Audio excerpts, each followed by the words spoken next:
Hello Bachu, today we are going to start our new chapter fractions and decimal. You have already studied about the fraction in class 6. But before moving on to the chapter, we will discuss some basics. Okay, so let us understand that what is meant by the fraction. Fraction क्या होता है? Part of a whole होता है. Part of a whole means what? कि किसी भी single object के या ग्रुप ऑफ ऑब्जेक्ट में से किसी पार्ट को, किसी पर्टिकुलर पार्ट्स को शो करने के लिए, रिप्रेजेंट करने के लिए हम फ्रैक्शन नंबर का यूज करते हैं. ठीक है, किसी भी सिंगल ऑब्जेक्ट के पूरे पार्ट में से उसके कुछ पार्ट्स को शो करने के लिए हम क्या करते हैं? फ्रैक्शन नंबर का यूज करते हैं. जैसे मेरे पास में एक रेक्टेंगुलर गार्डन है या रेक्टेंगुलर ग्राउंड है, कुछ इस टाइप को, ये कुछ इस टाइप से क्या है, एक रेक्टेंगुलर गार्डन है. तो इसको मैंने यहाँ पे क्या कर दिया, ये कुछ इस पार्ट में 4 पार्ट्स में डिवाइड कर दिया मैंने. ठीक है, I have divided this rectangular garden in 4 part. Now इस 4 पार्ट में से इतने पार्ट को जो स्टूडेंट है वो कवर करके क्या कर रहे हैं, खेल रहे हैं यहाँ पे इतने एरियाज में. ओके, इस 4 पार्ट में से 3 पार्ट्स में क्या कर रहे हैं, बच्चे लोग यहाँ पे खेल रहे हैं. तो इसको अगर मुझे रिप्रेजेंट करना है तो इसको कैसे शो करूंगा मैं? 4 और ये 3 पार्ट. ठीक है, 3 out of 4 parts of the rectangular garden और ground is covered by the student. मैं ऐसा कहूंगा. ठीक है, जैसे मेरे पास में एक और सर्कल है, ये कुछ ऐसा टाइप का ये सर्कल है. इस सर्कल को मैंने क्या किया, यूं ऐसे डिवाइड किया. Okay, there how many parts are there? 1 2 3 4 5 6 7 और ये 8 पार्ट्स है यहाँ पे. तो 8 पार्ट्स में से मुझे अगर ये 1 2 और ये 3 पार्ट्स को अगर शो करना है तो मैं इसको कैसे शो करूंगा? दैट 3 out of 8 पार्ट और 3/8 पार्ट, इसको हम ऐसा कहेंगे. इसके बाद आते हैं फ्रैक्शन. कुछ टाइप्स के होते हैं, फ्रैक्शन के कुछ टाइप्स होते हैं, तो उसको समझते हैं. तो देखो, फ्रैक्शन जो है 2 टाइप के होते हैं. एक होता है प्रॉपर फंक्शन और एक होता है इम्प्रॉपर फंक्शन. तो प्रॉपर फ्रैक्शन हम किसको बोलते हैं? प्रॉपर फंक्शन हम इसको बोलते हैं जिसका जो डिनोमिनेटर होता है वो क्या होता है, बड़ा होता है. जैसे मैंने कहा यहाँ पे 3/8 लिखा, तो यहाँ पे ये जो ऊपर वाला नंबर है इसको हम लोग बोलते हैं न्यूमरेटर और नीचे वाले नंबर को क्या बोलते हैं? डिनोमिनेटर. ओके, नीचे वाले नंबर को हम लोग क्या बोलते हैं? डिनोमिनेटर. तो अगर कहीं ये डिनोमिनेटर नीचे वाला नंबर अगर बड़ा होता है तो उसको हम लोग बोलते हैं प्रॉपर फंक्शन. और इम्प्रॉपर फंक्शन किसको बोलते हैं? अगर कहीं न्यूमरेटर मतलब ऊपर वाला नंबर अगर क्या हो जाए, बड़ा हो जाए और नीचे वाला नंबर कहीं क्या हो जाए, छोटा हो जाए, तो उस केस में हम इसको क्या बोलते हैं? इम्प्रॉपर फ्रैक्शन बोलते हैं. क्या बोलते हैं? Improper fraction. जैसे मैंने एक और नंबर लिया यहाँ पे 7/2 लिख दिया, तो ये भी क्या है? इम्प्रॉपर फंक्शन है. क्यों इम्प्रॉपर फ्रैक्शन है? क्योंकि यहाँ पे जो न्यूमरेटर है वो यहाँ पे बड़ा है. अगर आपको कंफ्यूजन होता है थोड़ा सा भी कि प्रॉपर फ्रैक्शन और इम्प्रॉपर फ्रैक्शन किसको बोलते हैं, तो आप एक छोटा सा बात याद रखना कि यहाँ पे 8 देखो बड़ा है, ठीक है, और यहाँ पे 3 क्या है? छोटा है. तो ये क्या हो गया? बड़ा भाई हो गया. ठीक है, और ये क्या हो गया? छोटा भाई. तो बड़े भाई के ऊपर में अगर छोटा भाई है तो उसको हम लोग प्रॉपर बोलेंगे. लेकिन अगर छोटा भाई के ऊपर में अगर बड़ा भाई है, छोटा भाई है 3 और 8 क्या है? बड़ा भाई, तो छोटे भाई के ऊपर में अगर बड़ा भाई होगा तो उसको हम लोग क्या बोलेंगे? इम्प्रॉपर. इम्प्रॉपर मतलब ये तो गलत हो गया ऐसा टाइप से. तो 3 के ऊपर में अगर 8 है या 2 के ऊपर में 7 है, मतलब छोटे भाई के ऊपर में अगर बड़ा भाई है तो उसको हम लोग बोलेंगे improper fraction. Is it clear? Okay, इसके बाद हम लोग समझते हैं कि मिक्स फ्रैक्शन क्या होता है. जैसे कि नाम से ही क्लियर है मिक्स फ्रैक्शन के कि यहाँ पे एक पूरा होल नंबर होता है और एक क्या होता है? फ्रैक्शन होता है. यहाँ पे जैसे मैंने लिखा 5 और ये मैंने लिख दिया यहाँ पे 3/2. तो यहाँ पे ये 5 होल 3/2 जो है क्या कहलाता है? आपका मिक्स फ्रैक्शन कहलाता है. जैसे मैंने एक और नंबर लिख दिया यहाँ पे 6 होल 3/8 लिख दिया, तो ये क्या कहलाता है? मिक्स फ्रैक्शन, जहाँ पे 6 होल होता है और ये 3/8 क्या होते हैं? एक फ्रैक्शन नंबर होता है. अगर आपको कोई कहे कि इसको सिंप्लीफाई करके लिखो, मतलब इसको इम्प्रॉपर फ्रैक्शन के फॉर्म में लिखो, तो आप इसको कैसे सिंप्लीफाई करते हो? जैसे मैंने यहाँ पे लिखा 5 3/2. ओके, इसको सिंप्लीफाई हम 2 स्टेप में करते हैं. 2 स्टेप में करते हैं मतलब सबसे पहले हम लोग क्या करते हैं? इसको और इसको मल्टीप्लाई करते हैं. ठीक है, देन जो भी रिजल्ट आता है उस रिजल्ट को हम लोग इसके साथ में ऐसे ऐड कर देते हैं। तो चलो करते हैं इसको। पहले सबसे पहले मैं क्या करूंगा, 5 और 2 का मल्टीप्लाई। कितना हुआ 5 और 2 का मल्टीप्लाई, 2 5 जा 10। देन नेक्स्ट स्टेप में इस 10 के साथ में क्या कर देते हैं हम, 3 को ऐड कर देते हैं। तो क्या मिलता है 13/2। ओके, तो ये देखो इसका सिंप्लीफाइड वर्जन क्या हो गया, ये हो गया। ओके, वैसे ही अगर मुझसे कहा जाता कि 6/3/8 को आप सिंप्लीफाई करके लिखो तो कैसे करता, सबसे पहले मैं इन दोनों का मल्टीप्लाई करता। 8 6 कितना हो गया 48, 8 6 48 एंड 48 प्लस 1 कितना हो गया 51/8। ओके, 8 6 48, 48 प्लस 3 कितना हो गया 51। और भी ऐसे आप कर सकते हो, जैसे यहाँ पे 2 लिखा है, 3 और ये 4 लिखा है।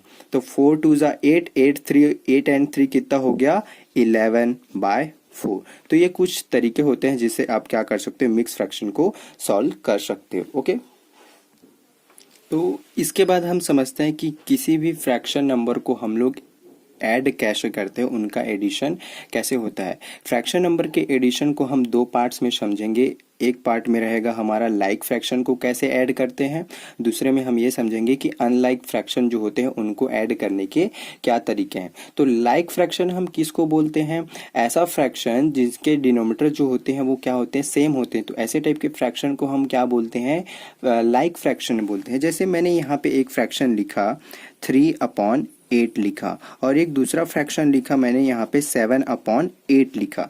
तो ये 3/8 और 7/8 क्या कहलाते हैं, लाइक फ्रैक्शन कहलाते हैं। अब इन दोनों को मुझे ऐड करने के लिए अगर कोई कहेगा दैट ऐड 3/8 प्लस 7/8, तो इनको हम कैसे ऐड करते हैं, सिंपली हम इन न्यूमरेटर्स बस को ऐड कर देते हैं, 3 प्लस 7 एंड अपॉन 8। ओके, उसके बाद इसको सॉल्व करते, 3 और 7 कितना हो गया 10, 10/8। ओके, इसको आगे आप सिंप्लीफाई करना चाहते हो तो कैसे सिंप्लीफाई करोगे, आपको ऐसे नंबर के बारे में सोचना है जिसके टेबल में 10 भी आता हो और जिसके टेबल में 8 भी आता हो। तो देखो 2 के टेबल में 10 और 8 दोनों ही आते हैं, तो ये क्या हो जाएगा 2 5 जा 10 और ये 2 4 जा 8। तो इसको सिंप्लीफाई करके हम लोग क्या लिख सकते हैं, 5/4 लिख सकते हैं। Is it clear. एक और एग्जांपल देख लेते हैं हम लोग, सो दैट ये मेरे से अच्छे से ये क्लियर हो जाए। ओके, तो हम एक और एग्जांपल यहाँ पे लेते हैं अपना, कि जैसे मेरे को ऐड कर रहे हैं 5/4 प्लस 1/4। देखो ये लाइक फ्रैक्शन है ना, क्योंकि यहाँ पे डिनोमिनेटर इनके सेम है। तो जब भी डिनोमिनेटर सेम होंगे हम ऊपर वाले न्यूमरेटर बस को क्या करेंगे, ऐड करते हैं।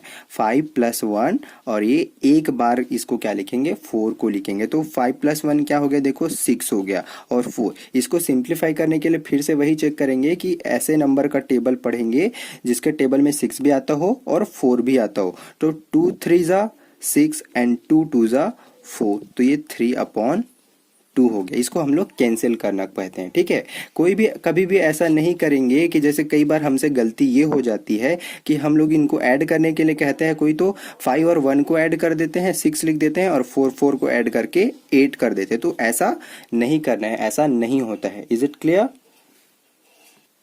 तो अब हम समझते हैं कि एडिशन ऑफ अनलाइक फ्रैक्शन, कि अनलाइक फ्रैक्शन का जो एडिशन होता है वो कैसे होता है। अनलाइक फ्रैक्शन मतलब जिनके डिनोमिनेटर सब क्या होंगे, अलग अलग होंगे, तो उनको हम अनलाइक फ्रैक्शन बोलेंगे।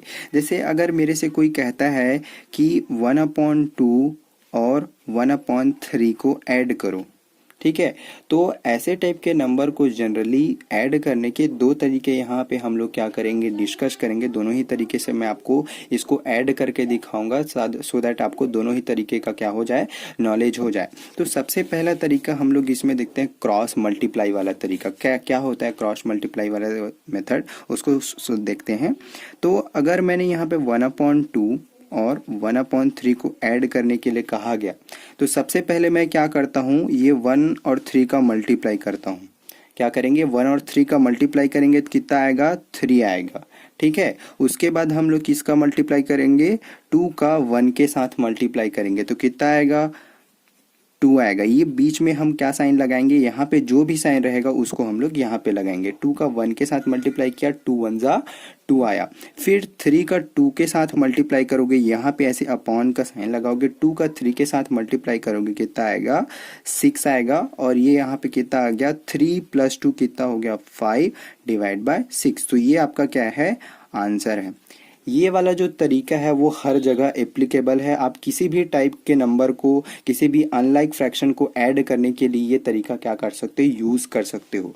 अब इसमें दूसरा तरीका ये होता है कि by using LCM method. By using LCM method, तो एलसीएम मेथड में हम क्या करते हैं, अगर मुझसे कहा गया कि 1/2 और 1/3 को ऐड करो, तो सबसे पहले हम क्या करते हैं 2 और 3 का एलसीएम लेते हैं। 2 और 3 का एलसीएम, और एलसीएम कैसे निकालते हैं, देखो ऐसे करके 2 और 3 का एलसीएम। अब मैं क्या करूंगा, इसको डिवाइड करूंगा 2 के टेबल से। 2 1 जा 2, ये तो 3 डिवाइड नहीं होता, तो क्या होगा उसको एज इट इज लिख देते हैं। फिर क्या करेंगे 3 के टेबल से करेंगे तो ये 1 हो गया, और 3 1 जा 3।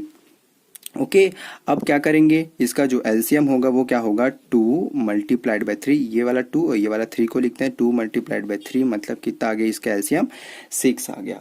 ओके, अब ऐड करने के लिए मैं क्या करता हूँ 1/2 और 1/3 को यहाँ पे ऐसा लिखा। क्लियर।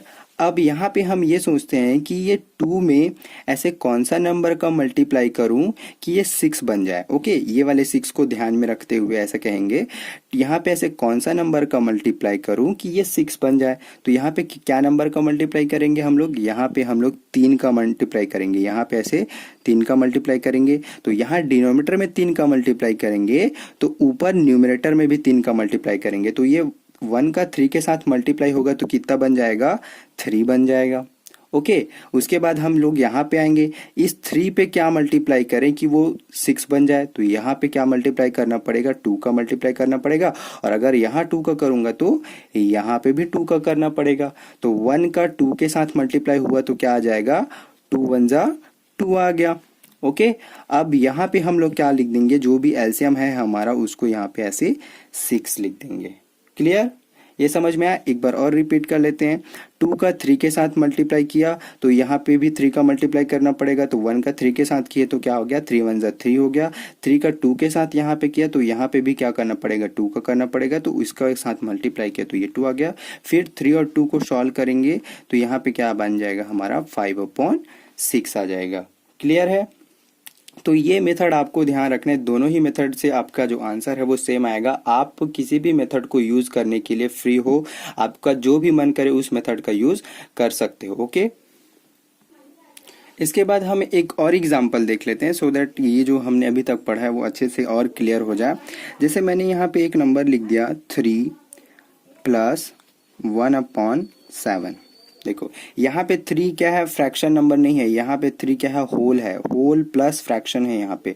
ठीक, तो ऐसे नंबर को हम लोग प्लस करने के लिए, एडिशन करने के लिए सबसे पहले क्या करते हैं, हम उसके नीचे में भी डिनोमिनेटर में 1 लिख देते हैं। क्या लिखेंगे, डिनोमिनेटर में 1 लिखेंगे, अगर कुछ भी वहाँ पे नहीं लिखा होगा तो। उसके बाद हम लोग इसको क्रॉस मल्टीप्लाई वाले मेथड से सॉल्व करेंगे। तो क्या करेंगे, सबसे पहले 3 का 7 के साथ मल्टीप्लाई करेंगे। कितना आ जाएगा, 3 का 7 के साथ मल्टीप्लाई करूंगा तो 7 3 जा 21 आ गया। देखो, फिर 1 का इस 1 के साथ मल्टीप्लाई करोगे तो कितना आ जाएगा 1 1 जा 1, और यहाँ पे ऐसे प्लस का साइन। फिर नेक्स्ट स्टेप में क्या करोगे, 1 का 7 के साथ मल्टीप्लाई करोगे तो 7 1 जा 7 आ गया।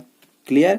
अब 21 + 1 कितना हो गया, 22 हो गया, और ये क्या आ गया 7। तो ये आपका क्या है, सोल्यूशन है, ये इसका एडिशन करने के बाद में आया हुआ रिजल्ट है। Okay, this is your answer. हम लोग समझना चाहें कि फ्रैक्शन नंबर को हम लोग सब्ट्रैक्ट कैसे करते हैं। तो फ्रैक्शन नंबर का सब्ट्रैक्ट करने के लिए ऐसा कोई अलग से रूल नहीं है। यहाँ पे क्या होगा, प्लस के जगह में सिर्फ माइनस लिखा रहेगा, और उसको साथ में हम लोग उसको सॉल्व करेंगे। तो ये प्लस के जगह में ऐसे माइनस होगा तो माइनस कर देंगे, यहाँ पे भी माइनस, और उस हिसाब से फिर ये सॉल्व होगा, है ना। जैसे यहाँ पे प्लस के जगह में माइनस होगा तो क्या आ जाएगा 5 - 1/4 आ जाएगा। वैसे ही अनलाइक फ्रैक्शन के केस में भी होगा, मतलब साइन बस को हम चेंज कर देंगे, और जैसे हम लोग अभी तक सॉल्व करते थे एडिशन को, वैसे ही सब्ट्रैक्शन को भी सॉल्व करेंगे। Okay, have a good day.